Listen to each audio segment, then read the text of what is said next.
Hi again, welcome back to the Scandinavian History Podcast with me, Michael Schenkman. Before we get into the action, I'd like to take a moment to talk to you who are arriving in the picturesque southern Swedish university town of Lund to start your studies there in the coming days. Or maybe you're just going to Lund for a visit, which would also make sense since it's a pretty town with a fascinating history. It doesn't really matter why you're going. I still recommend that you enjoy a stroll through the center of town listening to my audio-guided walking tour of Lund. You can download my tour of Lund using the Voice Map app.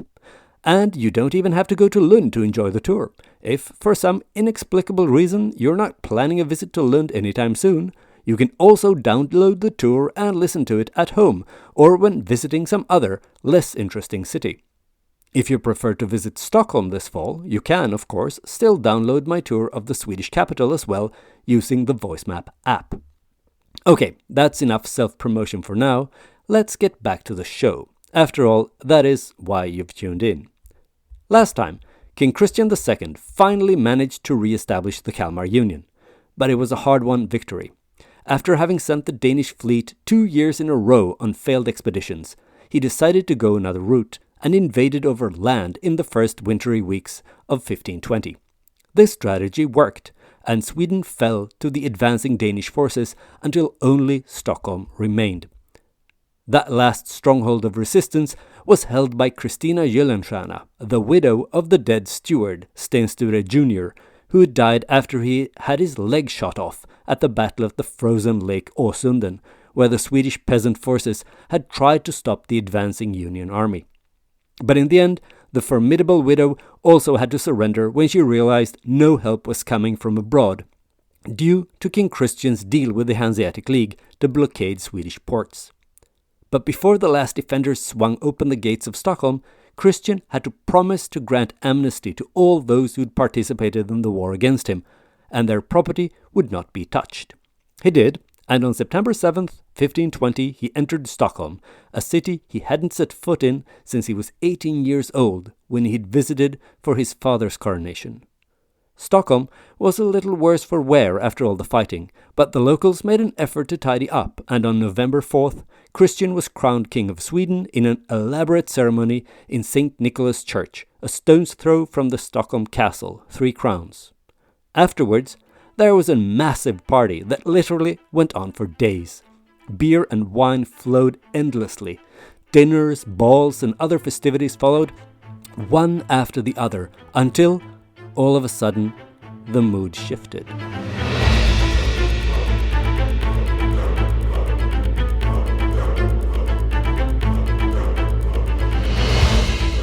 Episode 70, Bloodbath.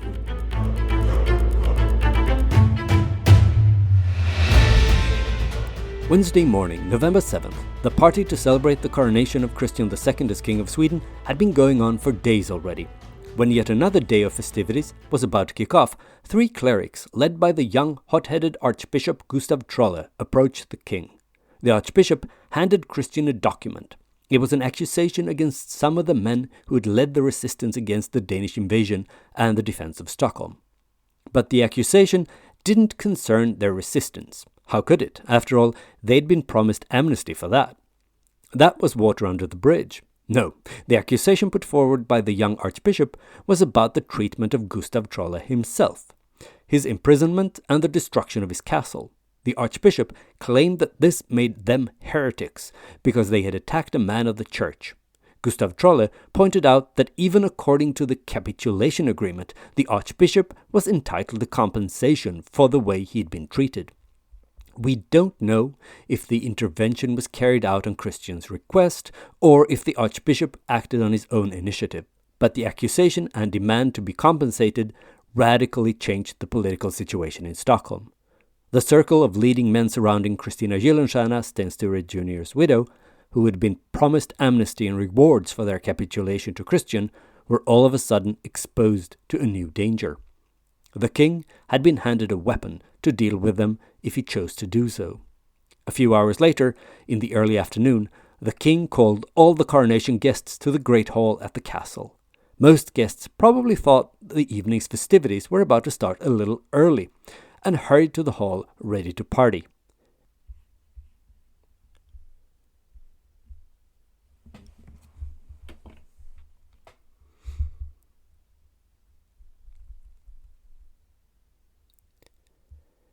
maybe they would have been a little less excited if they'd noticed that at the same time the gates to the castle were shut and locked. Christian had given clear orders. No one was to be let out. But apparently the orders hadn't been all that categorical about letting people in. And that morning, a prominent nobleman called Erik Johansson Vasa, a prominent member of the Swedish Council of the Realm, had been out and about on some errand. When he returned to the castle, he found the gates locked, and the guards didn't want to open them to let him in either. This made him fly into a rage, something members of his family tended to do, and will have reason to return to the infamously ill-tempered members of the Vasa family in the future. Erik Johansson Vasa shouted and threatened and demanded to be admitted into the castle until the guards relented and let him in. Then they closed the gates and locked them behind him again. When all the guests had gathered in the great hall of the castle, the archbishop was asked to read aloud his accusation and its list of crimes against the church, carried out by Sten Sture Jr. and other noblemen the archbishop named by name, as well as unspecified members of the leadership of Stockholm. When she heard the names, Kristina Gyllenstierna couldn't keep quiet. Except herself and her dead husband, Sten Sture Jr., 2 of her brothers were also on the list. She was furious about the accusations against them and the way this child archbishop dared to drag her late husband's good name through the mud. She fetched that document signed by all the leading persons, nobles, prelates, burghers and peasants, from 3 years previous, when they collectively took responsibility for the decision to oust the archbishop and to tear down his castle. If you don't remember what I refer to, I recommend you go back to listen to the last episode, The Final Showdown. Everyone had been responsible. If Christian wanted to punish anyone, he needed to punish everyone. And surely that was impossible. Besides, he'd granted a general amnesty to them all. Reminding everyone of that document turned out to be a bit of a mistake. A huge mistake, actually. Instead of working in the favor of the accused, it just added a large number of new names to the list of people the archbishop wanted to have punished for heresy. Gustav Trolle now demanded that all those who had put their seals on the document would be punished for their crimes against him, and therefore against the Holy Church, which he represented.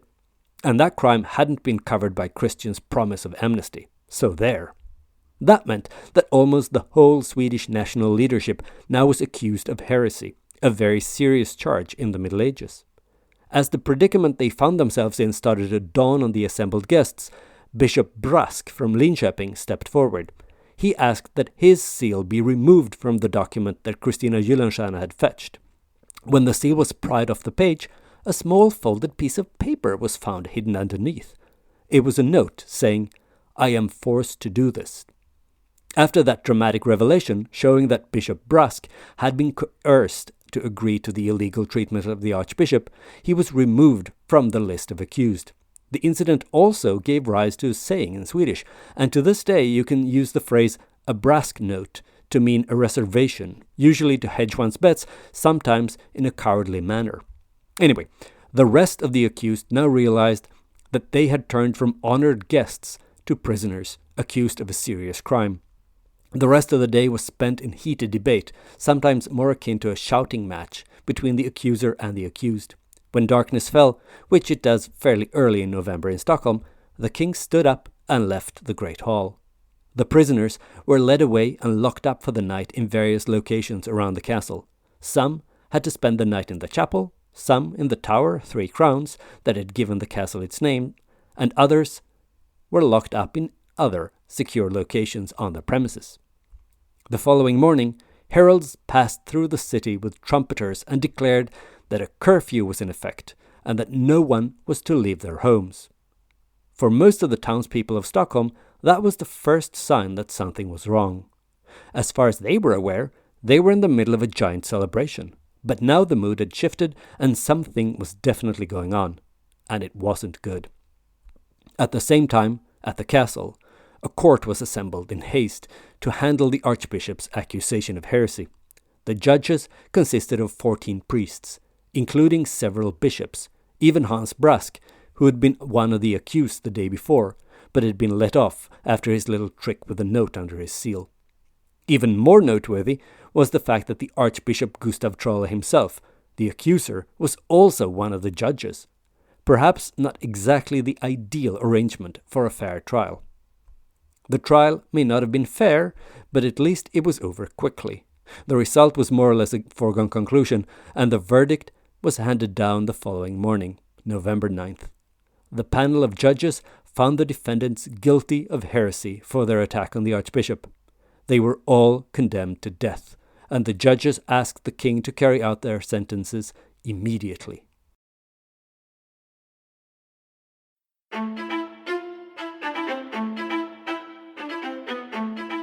Now everything happened quickly. The condemned weren't even allowed a last confession before they were shoved off to the Stockholm main square, a stone's throw away from the castle. The first prisoners who were to be executed were two bishops, who were also members of the Council of the Realm. When the panel of judges realized that the two bishops were actually going to be killed and not pardoned as they had expected, they started to protest. The king had no right to execute bishops, they claimed. After all, a secular violation of ecclesiastical immunity was what this whole trial had been about in the first place. But their protests were met by a stark message. If they insisted on objecting to the executions, they joined the ranks of the traitors, having their heads cut off. So they quickly piped down. The square was already full of people. Soldiers surrounded the place of execution in the middle, and behind them throngs of curious spectators were trying to get a look at the proceedings. On the balcony of the city hall, members of the Swedish and Danish councils of the realm stood as witnesses. Before the execution started, a vague justification was read from the balcony. Just like the judges, Bishop Vincent of Skara had assumed that he'd be pardoned by the king, and when he finally realized that he was actually about to be executed, he was genuinely surprised. As he was led to the square, the bishop shouted that the justification for the execution was a lie, that the king was a liar who had no right to execute him according to canon law, and he demanded to get the actual verdict read out loud, not just some flimsy excuse. For good measure, the bishop added that God would punish the king for what he was about to do. But his protests were in vain. The executioner cut off the head of the two bishops, first Matthew of Strängnäs, who ironically was actually one of the people who had worked the hardest to achieve a reconciliation with Christian II, convincing everyone else on the council to give up their resistance to the Danes. That didn't help him though, and once he'd been beheaded, his severed head was placed between his feet. The next victim was the shouting Bishop Vincent. He didn't even get his head placed between his feet. Instead, it was chucked into a barrel. When the two bishops had been dispatched, the soldiers started to push the convicted nobleman forward. Several of the aristos started to shout and cry, but there was nothing they could do at that point. All 15 of them had their heads cut off using a sword, as was their privilege as members of the nobility. Among the victims were Christina Gyllenstierna's two brothers and Erik Johansson Vasa, the man who had insisted on being let into the castle after the gates had been locked. After the executioner had cut the heads of all the nobles, including 6 members of the Council of the Realm, the barrel where he had chucked all the severed heads was full. Then, to add to the general gloomy mood, it started to rain. The water mixed with the blood from the pile of bodies, and streams of blood flowed down the streets leading from the square. The next category of victims to be executed were the burghers of Stockholm.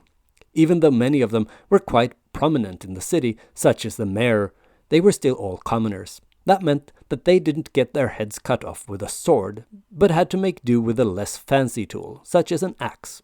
Others, even further down the social pecking order, didn't even get that much. Instead, they were hung like simple thieves.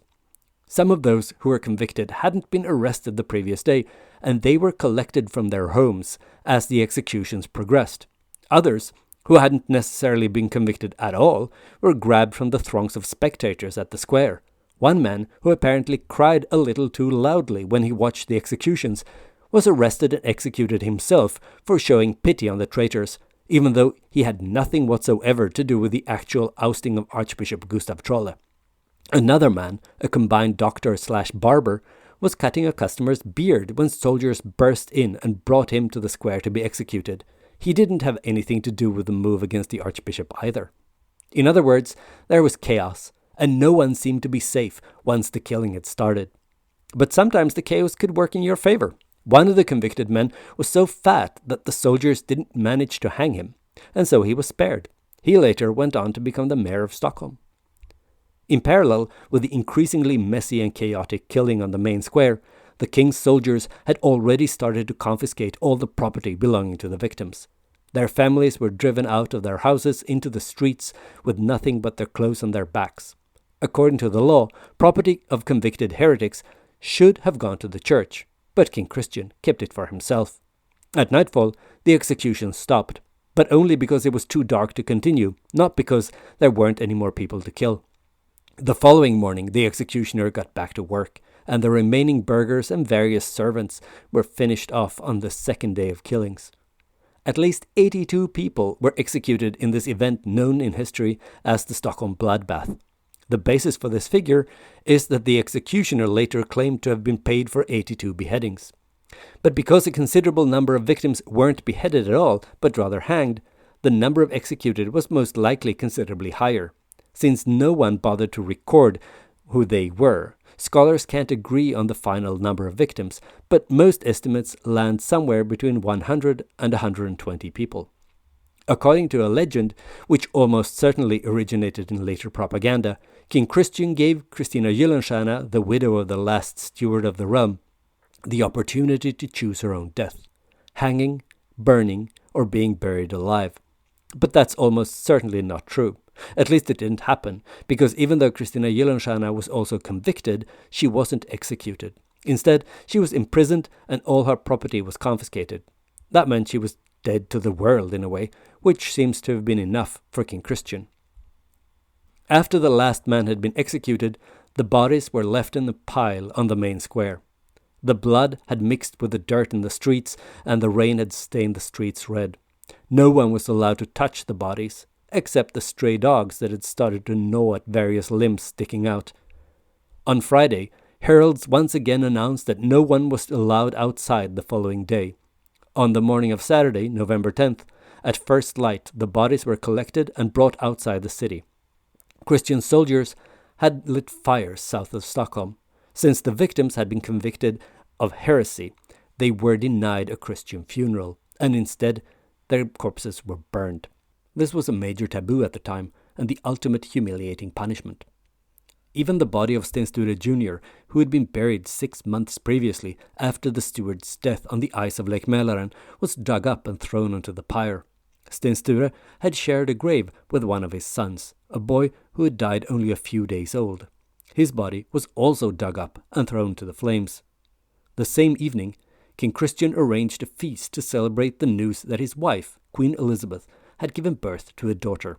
The party was held at Stockholm City Hall, so the guests had to pass over the square where the bodies had been piled high that same morning. Hopefully, the rain had washed most of the blood out of the way by the time the party started. The Stockholm Bloodbath has echoed through Swedish history, and it proved to be a decisive event in the political development in Scandinavia. We'll get back to the political consequences of the Bloodbath next time. But for now, I'd like to pause for some reflections and speculations about what made Christian II go ahead with these mass executions. After all, he had just won the war and been crowned King of Sweden. He was triumphant. The Swedish nobility had surrendered. Why kill so many of them? On the other hand, his father and grandfather could have told him all about the fickle nature of aristocratic loyalty. The Swedish nobility had sworn fealty to more than one Danish king in the past, only to turn around and rebel as soon as they thought they had the chance to rid themselves of Danish control. Maybe the shock of the killing and of such a large part of the Swedish elite on one fell swoop, combined with the macabre sight and stench connected to the executions themselves, were meant to scare any and all remaining opponents of the king into submission. Maybe anyone who thought of rising up against King Christian was supposed to shudder at the memory of what had happened and give up on any plans of a rebellion before it had begun. Or maybe Christian felt the whole ugly business was forced upon him and that his hands were tied. After all, at least on the face of it, it wasn't the king who had initiated the trial and the executions. The person who had insisted on a reckoning was the archbishop, Gustav Trolle. The bloodbath didn't only get rid of Christian's enemies, but also of Gustav's. Perhaps Gustav Trolle saw this as a chance to ensure that he'd be the unquestioned authority in a Sweden ruled remotely by Christian II. Or maybe he was just after revenge. After all, the archbishop was a young, hot-headed and proud man who felt his honor as a nobleman and a senior cleric had been trampled on by Sten Sture Jr. and many of the leading members of the high nobility. Surely, after this, they would all know better than to disrespect him ever again. But if the driving force behind the whole affair really was the archbishop, why did King Christian go along with it? Did he really feel forced? It's true that the church was an important power player, and in the past it had demonstrated that it could enforce its will against princes sometimes. But on the other hand, we've seen how Christian, as viceroy in Norway, displayed complete disregard for the church and the immunity of clerics when he incarcerated the Bishop of Hamar for his leading role in a failed uprising against royal authority in Norway. So clearly, Christian had no qualms about riding roughshod over the church when it suited him. In addition, the Stockholm Bloodbath itself was a violation of clerical immunity and inviolability, at least as far as the two executed bishops were concerned. The church, perhaps with the exception of the Archbishop of Sweden, would be appalled by the execution of two of its senior members, so killing them couldn't possibly be construed as bowing to church pressure. And King Christian knew it. We know he knew it because he was quick to try and spin the event, casting it in more favorable light. Or in other words, he tried to lie about what had happened to keep the ecclesiastical protests to a minimum. The key was to make sure no one who mattered within the church found out that the two bishops had been executed in violation of canon law. So, in a report to the Pope, Christian tried to lie and said that there had been an assassination attempt on his life.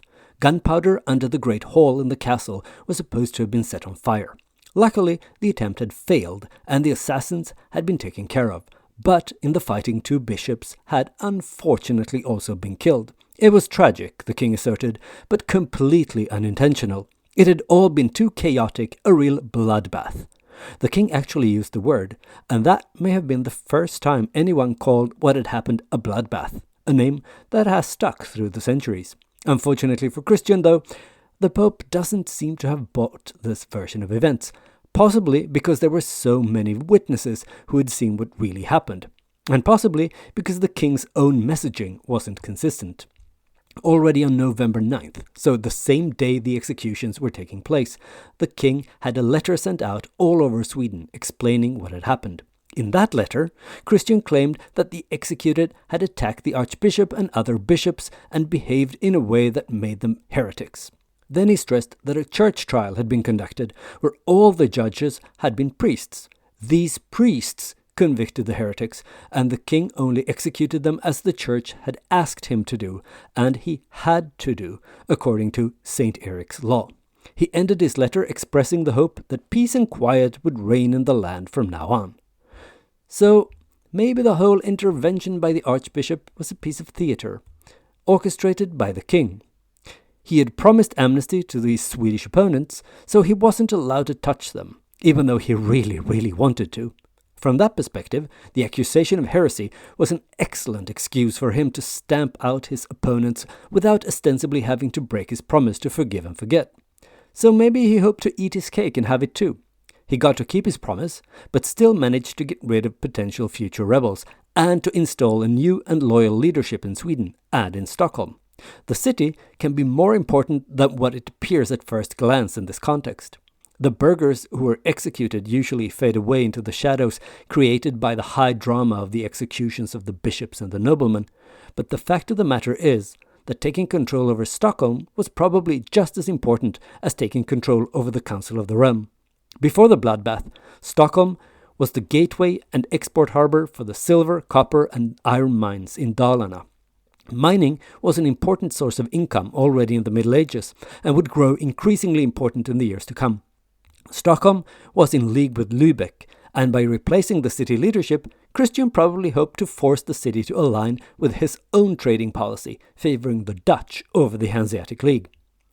The suspicion that so many of the leading burghers of Stockholm had been included among the victims of the bloodbath in order to facilitate the king's financial policies is only strengthened by the fact that few, if any of them, had anything to do with the actual decision to oust, rob, and incarcerate the archbishop. That is the basis for the whole heresy charge and the justification for the executions. The feeling that the Stockholm bloodbath had little to do with the rough treatment of the Archbishop Gustav Trolle and more to do with the king's desire to tighten his grip over Sweden is strengthened even further when considering what happened next. To begin with, soon after the bloodbath, King Christian sent agents to Finland to arrest and execute noblemen there who had been connected to Sten Sture Jr., but not necessarily to the decision to attack the Archbishop.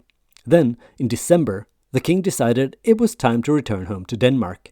Since it was already late in the year, he chose to travel over land, and on the way south, in Norrköping, Linköping, Vadstena and Jönköping, he arrested people who were known to have been loyal to Sten Sture Jr.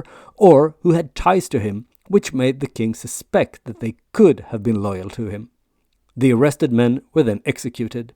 No more cover story about heresy seems to have been needed because, again, many of the victims had no connection to the treatment of the Archbishop Gustav Trolle.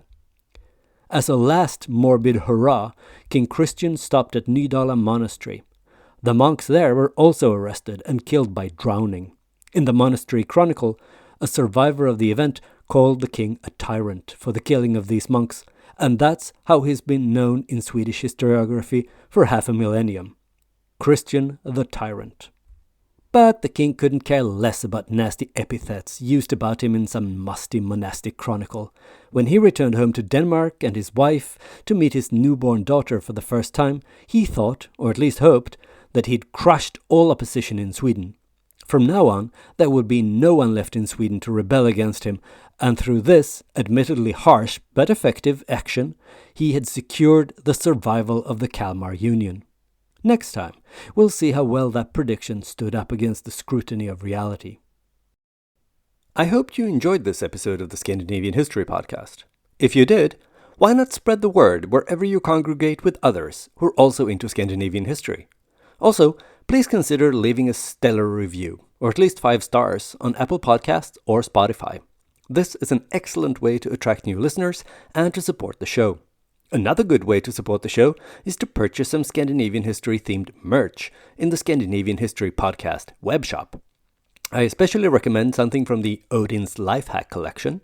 It's a line of merch with quotes from Havamal, accredited to the King of the Gods. You can get t-shirts, mugs, tote bags, and many other items with nuggets of Scandinavian wisdom, such as, wake up early if you want another man's land or life. Only fools hope to live forever by avoiding enemies, or speak useful words or be silent. Links to these amazing products and more can be found on the Scandinavian History Podcast Facebook page or on Twitter. If you haven't already, then please go to facebook.com/Scandinavian History Podcast. Like and follow the page if you want to shop or if you just crave more content, at least vaguely related to Scandinavian history. Via the Facebook page, you can also send me questions or angry messages about things I've said or not said on the show. If you prefer Twitter, then you can follow me and send me messages at Schenkman. That's SHAINKMAN. I look forward to hearing from you.